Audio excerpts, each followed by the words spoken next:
দিয়ে যে মরিচ দিয়ে বৌদি এখন আম খাচ্ছেন ইয়ামি ইয়ামি করে। খান খান, কিচ্ছু হবে না, খান। ভেতরে লবণটা দিয়ে এই যে ইয়ামি ইয়ামি। কি স্বাদ। আপনারাও কিন্তু এরকম করে বাড়িতে এরকম আম খাবেন, আমের আচার বা যে যেভাবে খেতে পছন্দ করেন আপনারাও খাবেন।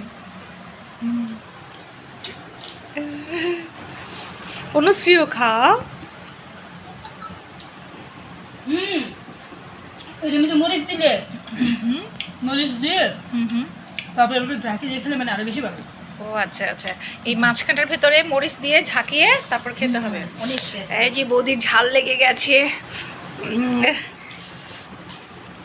আমরা এখান দিয়ে গানও করছি, আবার হচ্ছে গিয়ে কি জানি আমি চা খাচ্ছি, বৌদি আম খাচ্ছে। Yummy yummy.